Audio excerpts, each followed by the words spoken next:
Copyright disclaimer. Under Section 107 of the Copyright Act 1976, allowance is made for fair use for purposes such as criticism, comment, news reporting, teaching, scholarship, education and research. Fair use is a use permitted by copyright statute that might otherwise be infringing.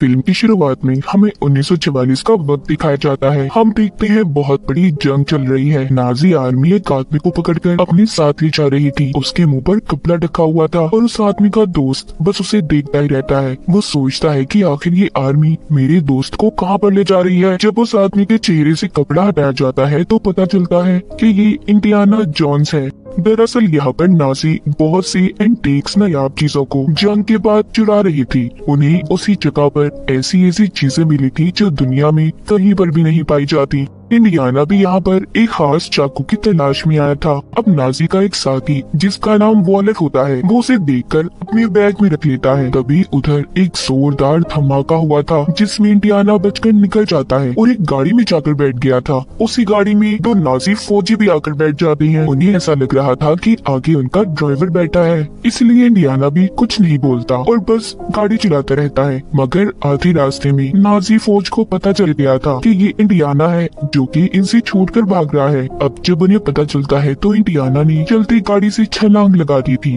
और कुछ फौजियों को मारते हुए एक train में चढ़ जाता है। उस ट्रेन में दरअसल सारी नाजी फौजी इस जगह से एंटीक्स चीजों को लेकर जा रहे थे। वो ट्रेन के डब्बे में पहुंचता है जहाँ पर वो कीमती चाकू था, मगर देखने पर उसे पता चलता है कि वो असल नहीं बल्कि वो तो नकली था। ये बात नाजी के साथी वॉलर को पहले ही पता चल गई थी, इसीलिए उसने जानबूझकर उसे वहीं पर छोड़ दिया। वॉलर के हाथ में तो यहाँ पर बहुत ही कीमती मशीन लगी जो कि एक साइंटिस्ट ने बनाई थी, जिस वजह से वो टाइम ट्रेवल भी कर सकती थी। अब इन सब चीजों को वॉलर के पास इंडियाना का दोस्त भी देखता है जिसको इन्होंने पकड़ा हुआ था। उधर इंडियाना को बहुत ही एंटीक कीमती चीजें मिली थी। फिर वो वहाँ से एक दूसरे डब्बे में आकर बैठ जाता है ताकि कोई नाजी फौजी उसे पहचान न पाए। इंडियाना उधर ही अपने दोस्त को भी देखता है जो कि कुर्सी से बंधा हुआ था। वो उसे छुड़वाकर अपने साथ ले जाता है। आगे वाले डब्बे में इंडियाना को वॉलर मिलता है जिसके पास डिवाइस थी। वो उसको मुक्का मार के वो डिवाइस ले लेता है जिससे टाइम ट्रेवल भी हो सकता था। फिर वो दोनों इस ट्रेन के ऊपर भागते हैं क्योंकि ट्रेन के अंदर उन्हें पकड़ा जा सकता था, मगर नाजी उन्हें हर हाल में पकड़ना चाहते थे,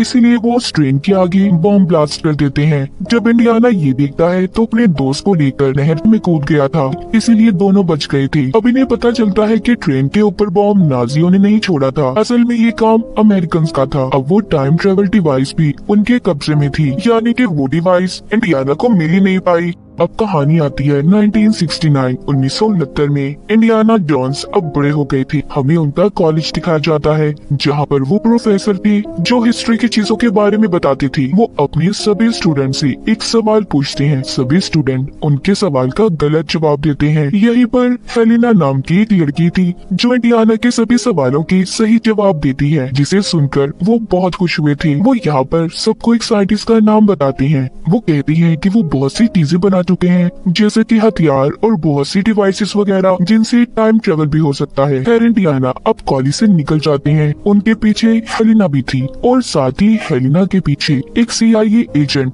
एक होटल में बहुत सारे गुंडे हैं, उन्हीं में एक अमेरिकन एजेंट भी था। उधर वॉलर भी होता है जिसको हमने कहानी के शुरू में देखा, जो एंटीक चीजों को चुराना चाहता था। ये अमेरिकन एजेंट वॉलर के लिए ही काम किया करता था। दरअसल वॉलर ने यहाँ पर सबसे अपनी पहचान छुपाई थी कि वो नाजी है। वो यहाँ पर नासा के साथ मिलकर काम किया करता था। सीन शिफ्ट होता है हेलेना और इंडियाना पर। हेलेना इंडियाना को बताती है कि मैं आर्कियोलॉजिस्ट की पढ़ाई कर रही हूँ, यानी कि मुझे तारीख में बहुत सी चीजों को जानने का बहुत शौक है। मैंने बहुत सी चीजों के बारे में गहराई से पढ़ा है। वो यहाँ पर उसी डिवाइस की बात भी करती है जो कि टाइम ट्रेवल डिवाइस थी। हेलेना कहती है मुझे अब वो डिवाइस, वो डायल ढूंढना है। ये सुनकर इंडियाना थोड़ा मायूस हो जाते हैं। वो हेलेना को अब अपने साथ उसी कॉलेज की लाइब्रेरी में लेकर जाते हैं जहाँ पर वो पढ़ाया करते थे। वो डिवाइस को निकाल कर हेलेना को दिखाते हैं क्योंकि अब तक इंडियाना ने उसे संभाल कर अपने पास रखा हुआ था। ये आधा हिस्सा है, आधा हिस्सा उस साइंटिस्ट ने तोड़ दिया था जब उसने इसे बनाया, क्योंकि वो साइंटिस्ट जानता था कि ये गलत कामों के लिए भी इस्तेमाल हो सकता है और कभी ना कभी ये गलत हाथों में भी जरूर जाएगा। तभी उधर कुछ लोग आ जाते हैं जो कि CIA के एजेंट्स थे। इनमें वही CIA की एजेंट भी थी जिसको हमने हेलिना का पीछा करते देखा। उन्हें दरअसल ये बात पता चल गई थी कि इंडियाना के पास वो टाइम ट्रेवल डिवाइस है। वो उन पर गन कर लेते हैं। तभी यहाँ से हेलिना वो डिवाइस लेकर भाग गई थी।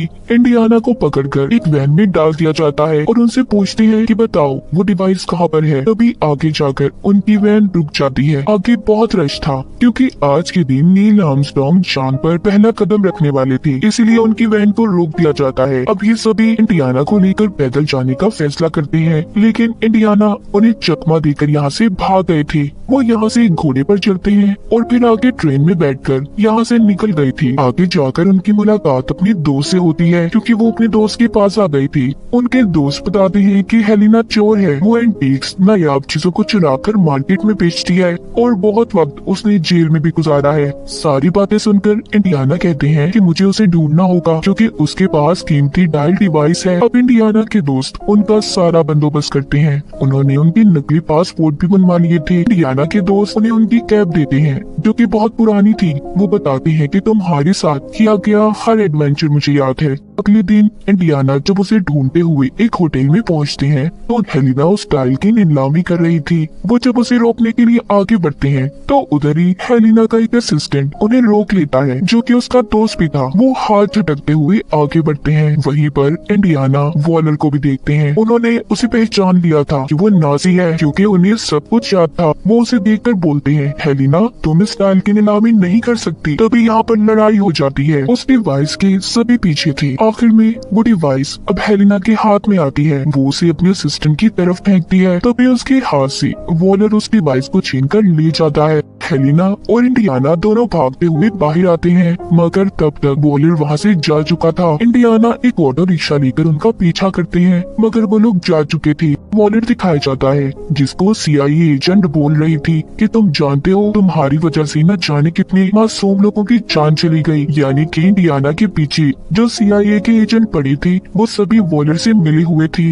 वॉलर उस एजेंट को मार देता है और ये कहता है कि मैं नाजी हूँ, नाजी था और नाजी ही रहूंगा। यानी कि अब तक वो अपनी असली पहचान छुपाकर यहाँ पर जिंदगी गुजार रहा था। उधर दूसरी तरफ इंडियाना अपने दोस्त के पास जाते हैं जिसके पास शिप था जो कि एक सेलर होता है। वो उसे कहते हैं कि देखो मुझे समंदर के अंदर जाना है, इसके लिए मुझे तुम्हारी मदद की जरूरत है। उनके साथ हेलिना और उसका असिस्टेंट भी थी। हेलिना तभी बातों के दौरान इंडियाना से पूछती है कि अगर आपको टाइम में पीछे जाने का मौका मिले तो सबसे पहले आप क्या करेंगे। वो कहते हैं अगर मुझे मौका मिला तो सबसे पहले मैं अपने बेटे को बचाऊंगा जो एक हादसे में मर गया था। ये बात कहकर वो उदास होकर वहाँ से चले जाते हैं। अब अगले दिन ये समंदर में अपना सफर शुरू करते हैं। उन्हें नाजी के शिप को ढूंढना था जो कि समंदर में डूबकर तबाह हो गया था। वहाँ पर बहुत से ढांचे भी पड़े थे जो उन लोगों के थे जो शिप में डूबकर मर गए थे। तभी वहाँ पर इनके पास एक व्हेल मछली आती है। इंडियाना उसे वहाँ से भगाते हैं। उन्हें उस शिप में एक बक्सा मिला था जिसे वो लेकर ऊपर आने लगते हैं। ऊपर इंडियाना की शिप में वॉलर के आदमियों ने कब्जा कर लिया था। जैसे ही वो उस बक्से को लेकर ऊपर आते हैं तो वो लोग उस बक्से को ले लेते हैं। उसमें एक बड़ा पत्थर था जिस पर अजीब सा कुछ लिखा हुआ था। अब ये उस पत्थर पर हेलिना को पढ़ने का कहते हैं क्योंकि वो आर्कियोलॉजिस्ट थी। यहाँ पर वो अपनी चाल खेलती है और सारी बातें उन्हें गलत बताकर एक बॉम्ब ब्लास्ट कर देती है। और अब इसी बात का फायदा उठाकर इंडियाना, हेलिना और उसका असिस्टेंट एक दूसरी कश्ती में चले जाते हैं। इंडियाना ने वो पत्थर भी साथ ले लिया था। जब वो ये देखते हैं कि वो पत्थर तो बहुत भारी है तभी वो उसमें आग लगा देते हैं। उन्हें लग रहा था कि शायद उसके अंदर कुछ तो जरूर होगा। जब वो उसे आग लगाते हैं तो उसमें से एक गोल्ड की शील्ड निकलती है जिस पर दरअसल ये लिखा था कि दूसरी डायल का हिस्सा कहाँ पर है। उन्हें एक जगह के बारे में भी पता चलता है जहाँ पर वो साइंटिस्ट दफन था जिसने टाइम मशीन को बनाया था और दूसरा हिस्सा उन्हें वहीं पर मिलना था। अब ये तीनों उसी जगह पर निकल जाते हैं जहाँ पर पहुँचते ही हेलियाना का असिस्टेंट अगवा हो गया था। इंडियाना को उसकी फिक्र हो रही थी। वो उन लोगों का पीछा भी करने की कोशिश करते हैं मगर नहीं पकड़ पाती। जाते हुए हेलिना इंडियाना को बताती है कि मेरा असिस्टेंट बहुत चालाक है, आप उसकी फिक्र नहीं करें, वो जानता है कि उसे मुसीबत से कैसे निकलना है। अब जब ये दोनों कार में पहुंचते हैं तो उधर पहले ही वॉलर के आदमी मौजूद थे। उस कार में जहरीली गैस छोड़ी गई थी। इंडियाना थोड़ा आगे बढ़ते हैं। उन्हें जो गोल्ड की शील्ड मिली थी उस पर आगे जाने का रास्ता लिखा हुआ था। अब आगे चलते हुए इन्हें कार में एक बहती हुई नदी भी मिलती है जिसको ये लोग पुल से पार करते हैं। इनके पीछे पीछे वॉलर के आदमी भी थे। आगे जाकर इंडियाना और हेलिना को उस साइंटिस्ट का मकबरा नजर आ जाता है। जब ये उस पत्थर को हटाते हैं तो उधर उसका पूरा कंकाल ढांचा पड़ा था। उधर ही इन्हें उसी डिवाइस का दूसरा हिस्सा भी मिल गया था जिसे देखकर इंडियाना बहुत खुश थी। हेलिना उधर बनी हुई तस्वीरों को देखती है जो कि आज के जमाने की थी। वहाँ पर एरोप्लेन और घड़ी की तस्वीरें बनी हुई थी जिसे देखकर वो काफी हैरान होती है क्योंकि वो ये सोच रही थी कि उस जमाने में भला इन चीजों के बारे में किसी को कैसे पता होगा। वो उसी साइंटिस्ट के ढांचे पर बंधी हुई घड़ी भी देखती है जो कि आने वाले जमाने की थी। वो देखकर बोलती है कि ये बात तो काफी हैरान है, जो घड़ी इन्होंने बांधी हुई है ये टेक्नोलॉजी तो अभी तक आई भी नहीं। दरअसल यहाँ पर हेलिना को बात समझ आती है कि साइंटिस्ट वक्त से छेड़छाड़ कर रहे हैं, टाइम ट्रेवल को जानती है। तभी इंडियाना भी ये सुनकर कहती है कि ये सारी बातें सच हैं। तभी उधर वॉलर आ जाता है जो कहता है कि साइंटिस्ट कभी भी गलत नहीं था, टाइम ट्रेवल हो सकता है। अब वो उस डिवाइस का दूसरा हिस्सा इनसे ले लेता है और साथ ही जो साइंटिस्ट ने हाथ पर घड़ी बांधी हुई थी उसको डिवाइस पर रखता है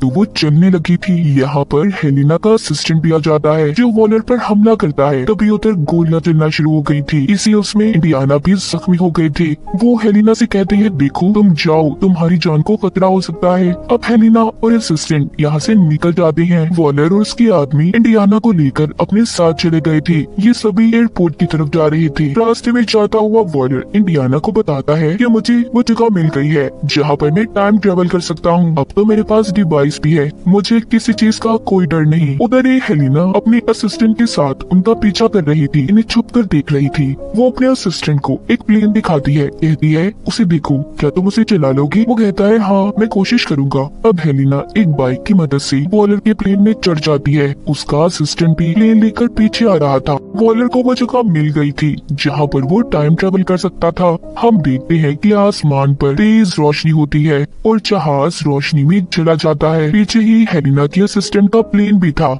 यानी कि ये सब टाइम ट्रेवल करके वक्त में पीछे आ गए थे। उनका प्लेन काबू से बाहर हो जाता है क्योंकि जिस वक्त में ये गए थे वहाँ पर जंग चल रही थी और हर तरफ तबाही ही तबाही थी। अब हेलिना उस प्लेन को रोकने की कोशिश करती है मगर वो बेकाबू था, इसीलिए हेलिना भी प्लेन से लटक जाती है। इंडियाना आकर उसे बचाती है मगर तभी दोनों नीचे गिर गए थे। उनका पैराशूट खुल जाता है और दोनों बच जाते हैं। उधर ही हमें वो साइंटिस्ट भी दिखाए जाते हैं जिन्होंने टाइम ट्रेवल मशीन को बनाया था। वो अभी भी बैठे उसे पूरा ही कर रहे थे, यानी कि ये वक्त तो पीछे का था। उस वक्त टाइम ट्रेवल मशीन बनी ही नहीं थी। वो अब उस प्लेन को भी गिरता हुआ देखते हैं जिसमें वॉलर था। वो प्लेन पूरी तरह गिरकर तबाह हो गया था। यहाँ पर साइंटिस्ट आकर वॉलर के हाथ से घड़ी को उतार लेते हैं जो कि उन्होंने उनकी बांधी हुई थी, यानी कि प्रेजेंट में जो हमने देखा उनके ढांचे के हाथ पर। अब यहीं पर इंडियाना हेलिना को बताते हैं ये सारा प्लान साइंटिस्ट का था। उन्होंने अपने डायल को ऐसे सेट किया था कि अगर आने वाले कल में कोई उस डायल को इस्तेमाल करे तो वो उसी जगह पर पहुंच जाए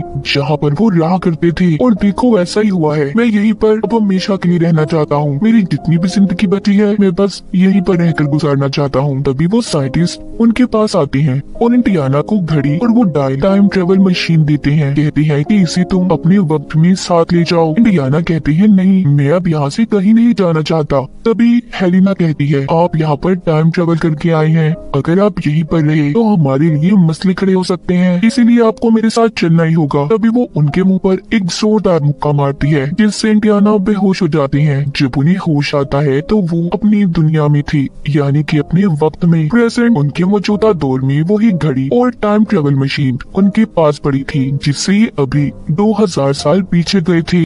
उधर हेलिना आती है और बोलती है कि मैं जानती हूँ आप अकेले हैं। तभी वहाँ पर वो उनकी वाइफ को बुलाती है जो पहले उन्हें छोड़कर चली गई थी। ये सभी बहुत खुश थी और इसी के साथ ही इस फिल्म की कहानी भी यहीं पर खत्म हो जाती है।